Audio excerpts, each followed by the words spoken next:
ऐसी कंफर्म आती है तो फिर मैं आपको बताऊंगी। ये जो बेंच वहां पर तश्कील दिया जाएगा, चीफ जस्टिस साहब इसका अभी कुछ ही देर में इसको डिसाइड कर लेंगे कि इस बेंच में कौन कौन शामिल हो सकता है। अब आपको नहीं लगता है कि थोड़ी सी सूरत हाल अब मजीद संजीदा नौयत की बनती जा रही है?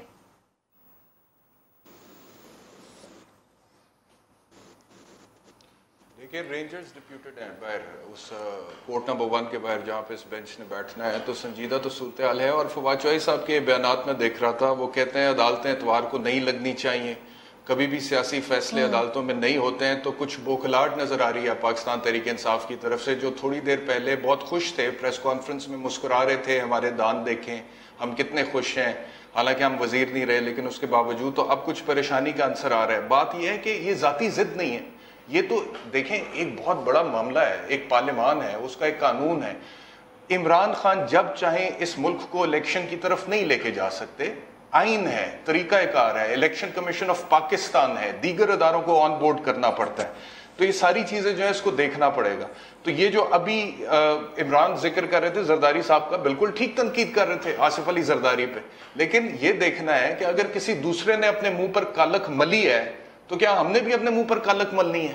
उन्होंने कातिल को वापस बुलवाया वोट देने के लिए और किसी गरीब औरत के साथ ज्यादती की है, तो क्या हमने भी जरदारी बनना है बड़े होकर? देखिए, मुझे याद आ गया कि वो पंजाब में उस्मान बुजदार साहब के ऊपर इतनी देर तनकीद होती रही और उसके बाद फिर एक सर्वे आ गया पाकिस्तान तहरीक इंसाफ की तरफ से। देखें, इस सर्वे के मुताबिक उस्मान बुजदार पाकिस्तान का सबसे बेहतरीन वजीर आला है।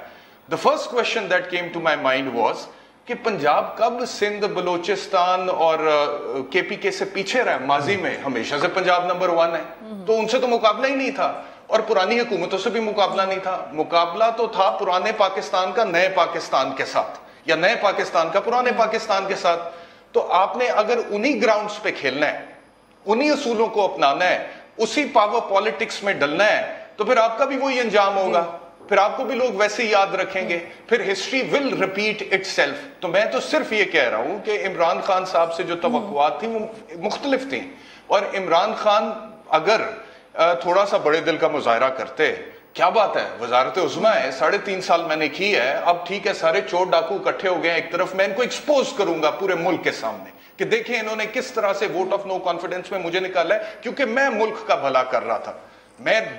किरण, मुझे ओवरसीज पाकिस्तानीज के मैसेजेस आते हैं, सारे बड़े रंजीदा हैं। ठीक है, इमरान खान को एहसास होना चाहिए कि इमरान खान कोई आम आदमी नहीं है, इमरान खान बहुत बड़ा लीडर है, उसकी बहुत बड़ी फॉलोइंग है जी। वो स्पाइडरमैन का जुमला था ना, great power comes great responsibility, तो he has great responsibility upon his shoulders.